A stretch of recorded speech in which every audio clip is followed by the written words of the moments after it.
Hello, everyone. This is Tom Fox. I would like to welcome you to From the Editor's Desk, a podcast where myself and Kyle Brasseur, Editor-in-Chief at Compliance Week, unpack some of the top stories which have or will appear in Compliance Week each month.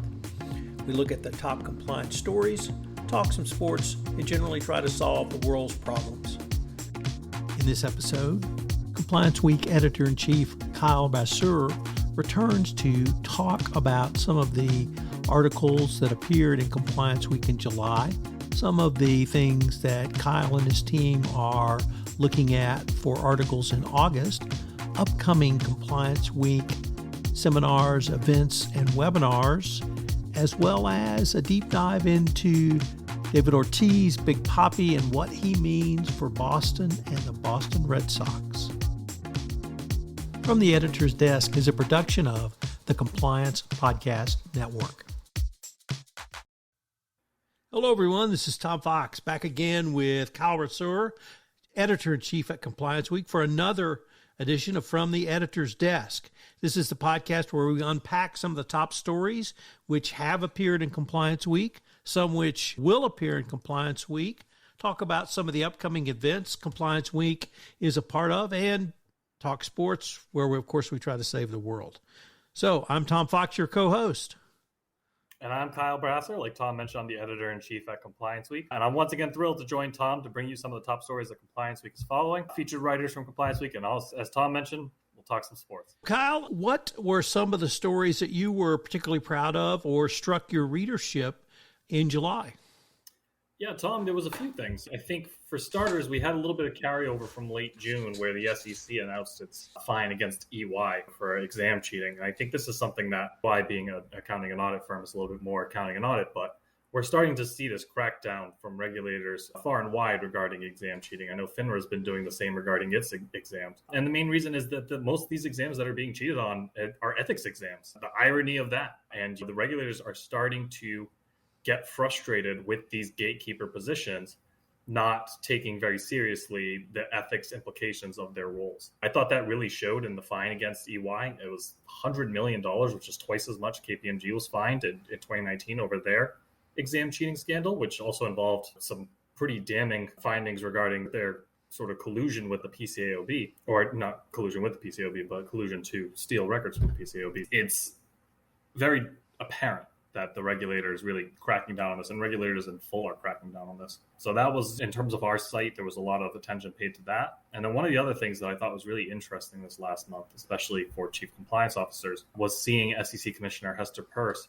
weigh a CCO liability framework in an enforcement action that the SEC brought. There was no obligation for Commissioner Peirce to do this. So I think it's just such a great thing that she took it upon herself to say, okay, let's look at this case and let's use the New York City Bar's proposed CCO liability framework, and let's explain why we think it meets the threshold to bring an enforcement action. And now the results of that, some have disagreed with, and some would argue that maybe it didn't meet the thresholds. But as an observer, it's just great to see that progress. So we're at the point where an SEC commissioner has acknowledged the existence of the CCO liability framework, has acknowledged that CCO liability is an extreme concern, and it is certainly working to keep the conversation going. And our writer, Aaron Nicodemus, wrote a column last week regarding compliance officers' concerns of liability and how they want to be partners with these regulatory agencies and not targets. I think that can push toward that direction is always really good for the compliance community, and is certainly going to be a topic of interest, especially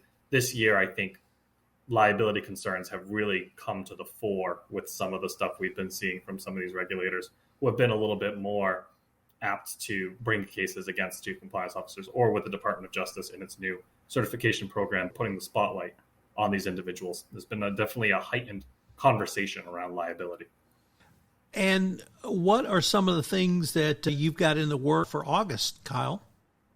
Yeah, Tom, we're working on a few things right now. For us, July is always a slow month. We move at the speed of the regulators and whatnot, and they all move quite slow during vacation season. We're coming off July, and we're looking toward really hitting the ground running here in August. We're in the process of forming our next special report for our fall print magazine, which should be coming out in around September. And we think one of the things we want to explore in this magazine, and again, we're in the formulative stages at this point, is revisiting compliance technology, and doing so from the perspective of how regulators are confronting these new technologies that are being utilized by the profession. I think one example of this that really hit the fore just a couple weeks ago was you had Bank of America disclosing that they are expecting to pay $200 million for the use of unauthorized messaging apps by their bankers. And this is something where we saw last year, JP Morgan got fined $200 million by the SEC and CFTC for the same. So we're having this sort of trend emerging, an enforcement trend on this area where a lot of banks have this. Their bankers are communicating through WhatsApp or whatever it may be, and maybe they're not doing so in a way that complies with the banking regulations. And the banks are the ones that are paying for that. We're going to be looking at these sort of new technology things that were not really a thing 5 or 10 years ago, and how some of the regulators are cracking down on some of these things. So I think some of it's going to be really timely and be able to address some of these matters that we're seeing come to the fore right now. So this would not be a focus on technology assisting banks, financial institutions, or public companies to bring compliance forward, but really the new technology which is developed, which has raised compliance challenges for banks, financial institutions, or public companies?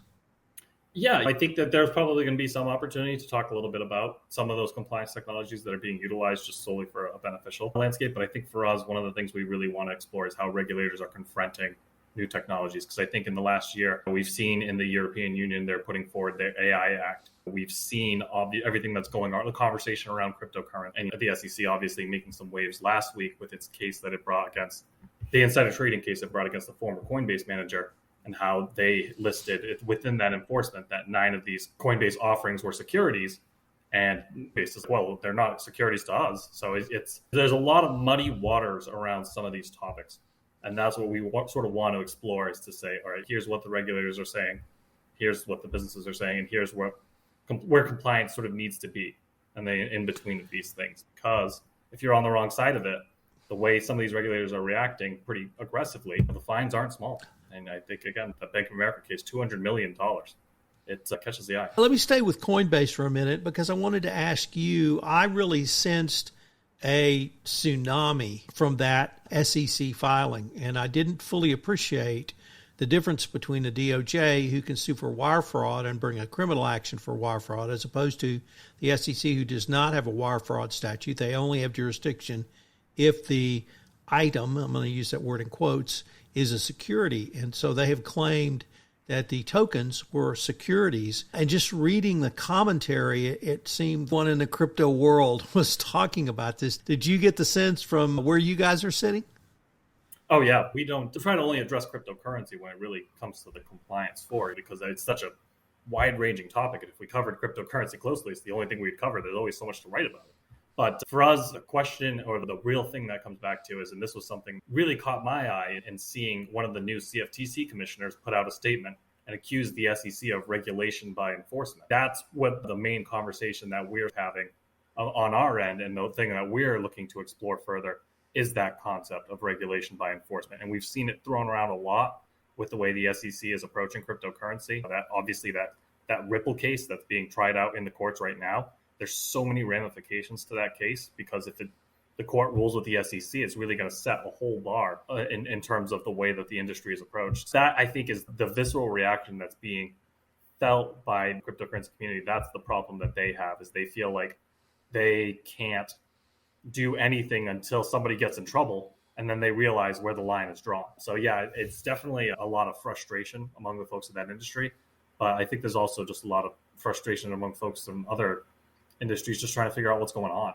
Even frustration, it's odd to see frustration among the CFTC, a sister agency to the SEC. There's a lot of people at the CFTC that feel they should be the ones making these calls, and that these crypto offerings should be commodities. So that's where I think the controversy really stems from. And we're actually planning to take an expanded look at that and some of this discussion and about some of these complaints that have gone on around that.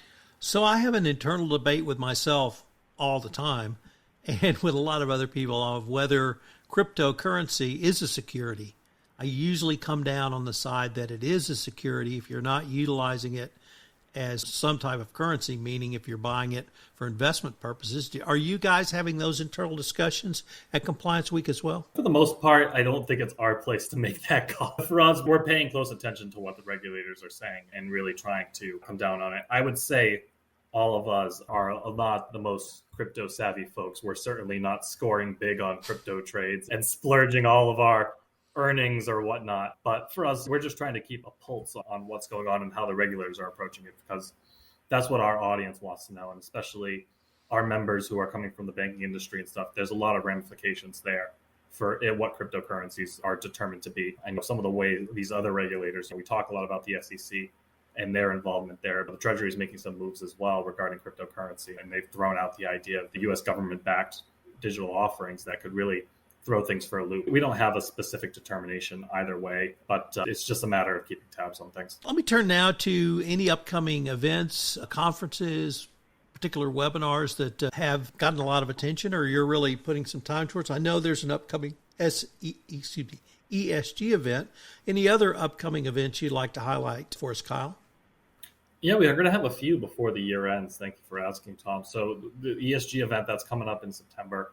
So that was an event that we ran for the first time last year and was a real big hit. And with obviously the events of this year and the SEC moving forward with the climate-related disclosure rule, it's really front and center. And we thought that there was certainly more than enough to talk about to warrant another conference. So that's going to be a virtual event. We'll also have our annual European conference. So that's going to be live in Edinburgh in October. So exciting for us to be able to return in person there and be able to put on an event that's very similar to our national conference, but with an international. So we're going to be talking a lot about some of the regulations that are front of mind in Europe and the European Union.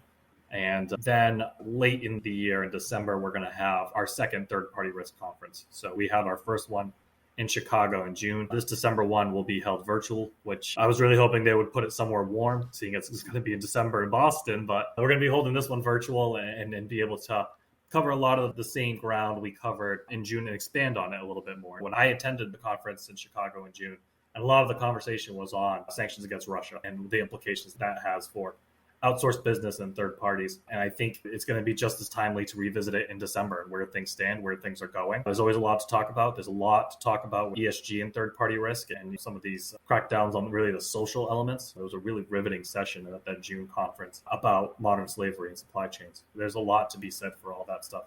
Enough to warrant a full other conference dedicated solely to TPRM. We'll have those couple of events over before the year ends. And we also, in the months ahead before the end of the year, we'll be excited to once again be doing our Inside the Mind of the CCO survey. That's the anchor of our winter print magazine. So that one should be going live in the fall, and always a real good opportunity for us to just hear from the individuals that are in the industry. What's the things that they're struggling with? What's keeping them up at night? What areas do they see requiring the most of their time and attention? For us, that's a real highlight every single year because it shapes our coverage, not only for that print magazine, but for the year ahead to know exactly what these compliance officers are confronting. A few more things before the end of the year. Kyle, in addition to doing this podcast with you, I'm a consumer of Compliance Week. And one of the issues I look forward to the most is exactly the one you just detailed, Inside the Mind of the CCO. I find it incredibly informative, but it also seems to me to be incredibly popular because it really gives CCOs a sense of what their colleagues are thinking about. Do you find that to be true as well?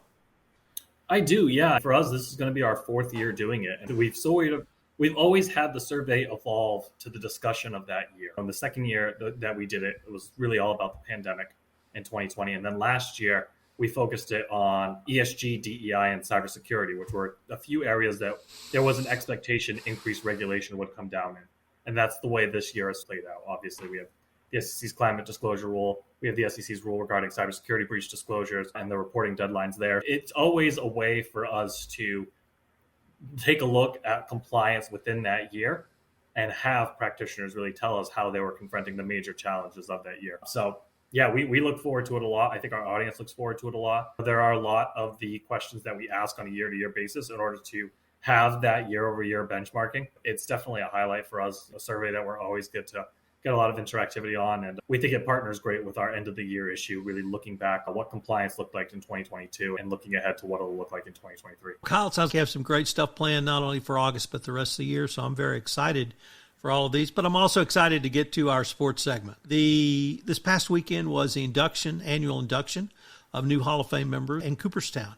And Big Pappy was introduced as a new member of the Hall of Fame. And there's so much you could say about him. The first pure designated hitter, I think, to make it into the Hall of Fame. One of the true faces of the Boston Red Sox, I think, for 16 years, maybe a little bit less, maybe 14 years. One of the faces of Major League continuing today. But I really wanted to, and of course, if you want to talk about the stats, I'm a stat guy, so I can geek out with you on that. But I really wanted to ask you, what did he mean, or does he mean, for the Boston Red Sox, or perhaps Red Sox Nation? But what does he mean to the city of Boston? Yeah, Tom, for the purposes of our audience, I know we've mentioned this on a couple of podcasts before. So I worked for ESPN for a handful of years, and I actually was at ESPN Boston specifically from 2013 to 2015 covering the Red Sox. So my first year covering the Sox was the year that they won the World Series, and David Ortiz was the World Series MVP. I really sort of hit the ground in my sports career having to consistently interview and interact with this very larger-than-life personality and real person in the city of Boston. I mean, I grew up in Massachusetts, and I grew up a Red Sox fan. And so I knew very full well and where David Ortiz's standing in the community and how he's idolized by Red Sox fans. And I think it really comes through in the way that the city reveres him. I think his number was retired immediately the year after he retired, which is very much against the way the Red Sox do number retirements. They renamed the nearby bridge after him. They don't hesitate in any way to honor David Ortiz because they know what he means to the Boston community. And I mean, if you go to any Red Sox game now, you're still going to see plenty of 34 jerseys in this. And I think a lot of it was because not only was he a great player on the field, in Boston, you got to perform on the field. That's always the main thing you have to do. But he had such a great personality and a warm, inviting personality. And that's always a thing that really resonates in this city is when these players show their true selves or really are willing to put themselves out. We saw it a lot with that 2004 Red Sox team, which was full of a bunch of idiots, as they called themselves, and were very kind of boisterous crowd. And over the years with all the other sports teams around here, the Rob Gronkowskis and the Kevin Garnetts, all these oversized personalities always really stand out in Boston, are always really welcomed by the fans. I think in Boston, there's a big desire to feel like you're part of it. And you really do feel like you're part of it when the person has that big personality and invites you in. And Ortiz was one of the best at that you'll ever really find. I think he was very genuine in his appreciation for the city. The Red Sox organization did as much for him, for his career, as he did for the team on the field. And I think that came through in his speech. Was sure to thank the Red Sox for everything they did for his career. And the city of Boston, we have nothing but love and respect for Ortiz. And it's one of those things where he'll be a legend around here for the rest of his lifetime. There's no doubt about it. And I'm sure he'll make his cameos at Fenway and everything like that. And every time he'll always be welcomed back with arms wide open, that's for sure. So I knew this, but I guess forgotten it, but he actually was drafted by and started with the Minnesota Twins. Yes. And for reasons completely unknown to me, they let him go to Boston. But the thing I remember was, I think from the seasons of 03 and 04 to me were two of the greatest seasons of baseball, both during the season and in the playoffs. Obviously in 03 it was the Yankees, and 04 it was the Red Sox. But to me it's just one season, just a continuation almost. And they were on, it seemed, every Sunday night on ESPN. So I got to watch all of those games. And a fight could break out at any time. They hated each other. And they played with a passion that you don't often see for that sustained period of time. And Ortiz was, and you called them a gang of idiots. I thought it was one of the greatest teams of characters I had seen since the Big Red Machine in Cincinnati. Everybody, it seemed, had their own TV show. Even Jason Varitek had a TV show. But and that's where Ortiz started. But your remarks about covering him in 2013, to me, that was the year that was just unbelievable. I think he hit better that year than any other year, and he was in his mid to late 30s by then. And here he was, literally the World Series MVP. But he's continued that, and having had a team that's gone to 4 World Series, I get to watch David Ortiz comment on Fox television, and his commentary is great because it's just him. He's not doing stats. He's not doing deep analytics. He's doing David Ortiz, and he speaks from the heart, and he talks with the heart of a hitter, and I find that so refreshing. And so just for a little bit of time, you get a glimpse of what he gave you, the city of Boston, and Red Sox Nation for all those years. And he's just a great asset to the game. He's been one of the most memorable characters in my lifetime. And I was so thrilled he was honored with a first ballot Hall of Fame going forward. So he's, in my mind, and then I have to include the marathon bombing. I felt like he spoke for all of us. And I know you guys thought he spoke for you all, but I thought he spoke for all of us. I'll never forget him for that bleeped out few words that were on television. Yeah. We got a few more minutes left, and I wanted to completely take it a little bit, no, not a little bit, a very different direction.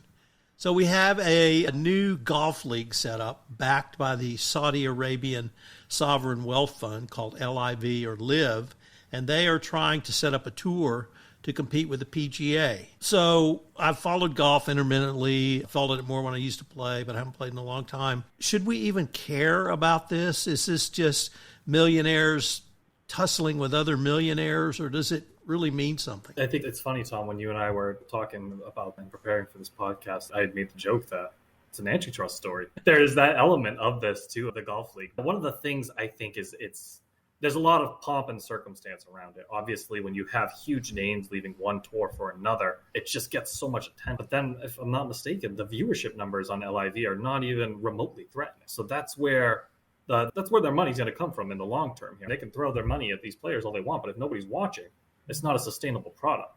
And therefore, what's the reason to really make a big to-do about it if nobody's watching and nobody really cares? At the end of the day, that's where all the revenue comes from, is that view. So until LIV can get those numbers up to a respectable place, I think that they're going to struggle to stay within the story. It's a 24-hour news cycle. Right now, the story is all these big names that are joining the tour and these big comments that are coming down from the head honchos in each league. But once that discussion point dries up, at the end of the day, who's going to be watching LIV? And if the answer is not millions of people, then there's only so long that they're going to be able to pay these golfers more than PGA, and it's really going to come back to it. But I do think the element of discussion that really needs to be paid attention here is the sort of, jokingly, the antitrust angle. But the idea that a league can just claim a sport to be its own, I think is something that I'm glad to see it being addressed and see it coming to play here. The PGA, they don't own golf. They're maybe the one predominant league. You don't really have any necessary competition, but it doesn't mean that they are the arbiters of everything on all things golf.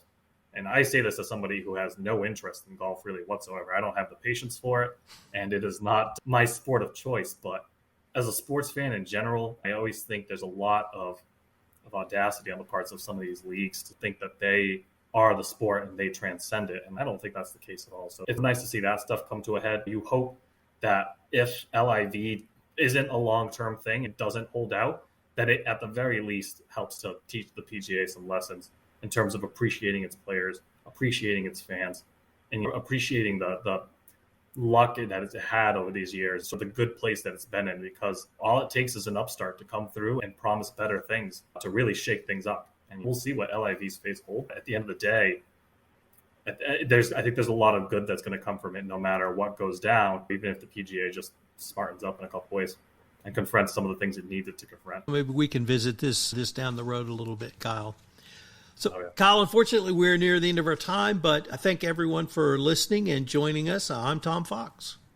And I'm Kyle Brasseur. Thanks, Tom. Appreciate it. This is Tom Fox again. Thank you for listening to From the Editor's Desk. I'm excited to announce a new podcast series for the summer of 2022. I've revamped Trekking Through Compliance for new compliance and leadership's lessons learned. It premieres on June 1 and runs for 80 consecutive days. So if you're interested in the intersection of Star Trek and compliance, this is the podcast for you, Trekking Through Compliance from the Compliance Podcast Network. I hope you'll join Kyle and I again next month, where we take a look at some of the stories that appeared in Compliance Week and will appear in the following month.